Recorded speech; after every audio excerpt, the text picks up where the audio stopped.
Okay, Mom, I'm going to try to show you how to open your package with a package I've already opened. When your package arrives, it'll come in a box similar to this. Probably just like this, except for a little longer. And it'll be wrapped in plastic and a lot of tape. After you take that off, you're going to pull it out.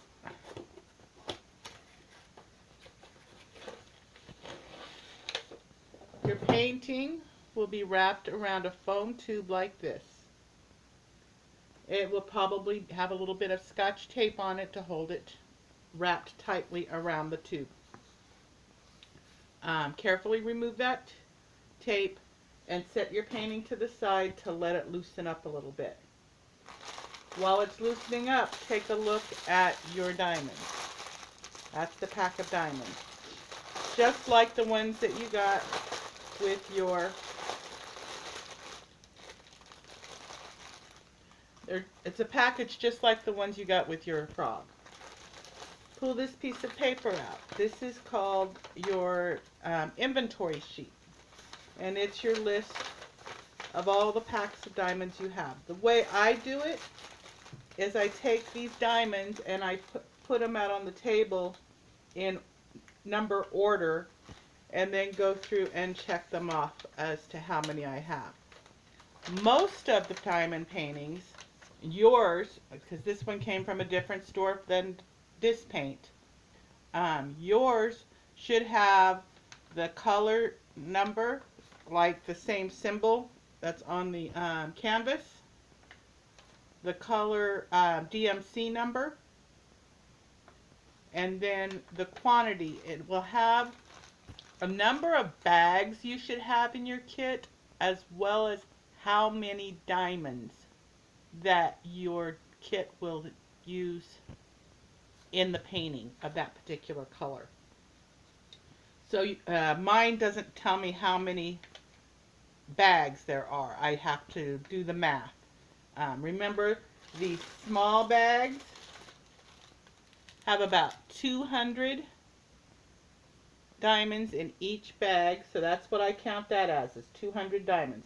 There's really usually about 220 in each bag, but count it as 200. And then every once in a while, you get a larger bag than that. My larger ones in this particular company came in a Ziploc bag, so that doesn't really count. Yours will be about twice as big as one of these bags, but have a lot more diamonds than that in it, because those ones have, I believe those have 1,000 diamonds in each one. It's either 500 or 1,000. Count them up so that you can figure it out. So for example, the black ones usually have that size bag. And if you need 12 bags of black and you have 2 big ones and 2 small ones, then your big bag counts as 500. If you have 1 big bag and 2 small ones, then your big bag counts as 1,000. I think they count as 500 though, but I'm not certain. I don't remember for sure. Now, once you've counted all your diamonds and you've checked them all off the way I checked them off on this one when I first got it, put it all off to the side and get your diamond painting back out. You're going to slowly roll it off of your diamond, off of your little tube. It's still going to be pretty rolled up and pretty tight. But don't try to force it to lay flat. Just slowly unroll it and then slowly peel back. Before you peel it back, rub hard right here on the corner to make sure that sticky tack is down, the glue is down really good on your canvas, and then to start to peel back. If you ever start to peel back and the glue starts to come with the paper, push it back down and just rub it really hard to mash it down, and start it at another corner and try it that way. And it should stay down.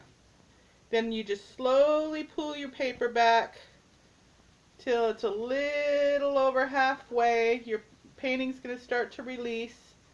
Then come over to the other side and do the same thing. Pull it back till it's a little over halfway. The curl in it's going to release. This side of the painting is going to be flat now. Then you're going to go ahead and put your paper right back down. And do it from the other side. Peel it back just a little bit. Oh, see, that one's sticking a little bit. So I'm going to rub it out. Still doesn't want to come up, so I'm going to try it from this other corner. There we go. And then I'm going to pull it back. Now this time when you pull it back from this direction, you're going to feel a difference as soon as you get to the halfway point and where you stopped pulling on the other side. And then you can stop and then do the other one and pull it back. And it feels a little tough pulling it, and then as soon as you get to the part where you just pulled up, it's going to be real easy coming up. So stop. And that side's flattened out. Put your paper back on, and you have a flat diamond painting. Now you can peel the paper back as far as you want to look at your canvas and see how your picture looks. You should have a picture in the corner of your canvas and your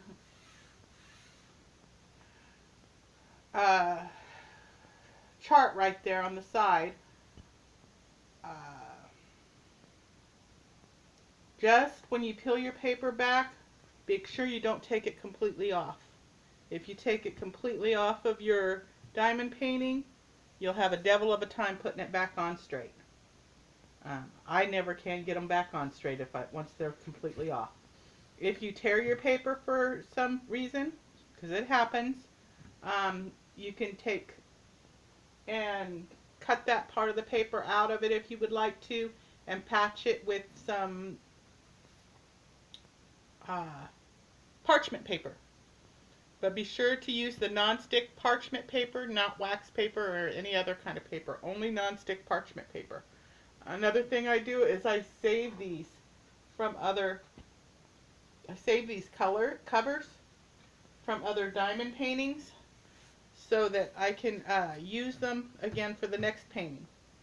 You saw how when I was working on the peacock, I pulled it up, I did a section, and then I snipped off the paper that I was using so that I could use it to cover parts of other sections as I went along. You can fold your paper as you're working. You don't have to if you don't want to fold it. You don't have to cut it. You can use parchment paper all the way. So you could pull it back like so, put some kind of a paperweight on it like so, get a piece of parchment paper and put right there and work right there, or put a piece of parchment paper right there and work right there, however you want to do it. You don't have to start at the top, you don't have to start at the bottom, you can start in the middle if you want to. You can start anywhere you want. I tend to start at the bottom, like you noticed, and I pointed out to you on the peacock, which I finished last night, and it turned out beautiful, if I have to say so myself. I worked about halfway up on the peacock from the bottom, and then I turned it over upside down, and I worked upside down up. The only thing you have to do when you're working upside down is be very careful about letters or symbols that can look alike, and when you reverse them. For example, the lowercase b and the lowercase d. I have a hard time with those when they're right side up and making sure I'm not putting the wrong color on the wrong symbol, especially when the colors are so similar to each other. But when they're upside down, you have to look at them extra closely. Another symbol that I have to watch carefully when I'm working upside down are the parentheses. Because if you happen to have one that has an open parentheses and a closed parentheses on it, when you turn it upside down, The parentheses looks identical, just reversed. So you have to keep that in mind and remember as you're working it upside down that it's got to be the opposite. Usually the way I do that is I'll turn my box upside down, or I'll turn my um, sheet, because I'll work with my inventory sheet next to me, and I'll turn my inventory sheet upside down because I might have this, might be working on it, and this might be way over there somewhere and a lot smaller than it is on this particular canvas, and I might not be able to see it that well. So I'll have my inventory sheet and I'll have it upside down so that I can check, okay, the parentheses going this way is this color, and I work with everything upside down to try to keep it to match. Um, so just watch that carefully, because I'm sure with the Sydney painting you will have to work upside down or sideways at some point in time. A lot of times I will do that too, is just turn it sideways and just work the whole thing up to the halfway point sideways, and then turn it around and work it the other way sideways. Same thing, you just watch your symbols carefully. 9s and 6s you have to watch carefully when they're upside down or sideways. Trying to think of other symbols that you might have a problem with if it's upside down or sideways. I don't see anything else on this one that stands out quickly. M's and W's you have to be careful of. Just take a good look at your particular symbols before you get started. It's a good idea to do that anyway, and see if there's any that are going to look very similar to you, and that you're going to have to pay extra close attention to when you're using that particular color. A lot of times some of the diamond painting companies will use arrows, and sometimes you'll have 4 or 5 different types of arrows in one painting, and you just have to watch carefully about what type of arrow you're working on and which direction it's pointing. Hopefully the Sydney painting isn't going to have very many of those problems. I'd be interested to hear how many colors it has when you get it. I hope it has a lot. And I know you say, why do you want it to have a lot? And I want it to have a lot because the more colors there are, the more detail you get in your picture. Because there's more shading and shadowing, and even though you have so many colors of the same color, so many different shades of the same color, and it seems like, well, why do they need 5 different shades of peach for the skin? And it's all because it gives it the proper shading, and the more colors there are in there, the more shading there is, and the prettier and more detailed it looks. Okay, so this is the best I can do for now. If you have any questions, if I haven't answered anything, if I confused you in any way, please let me know, and I will do my best to help you out. Love you. Bye.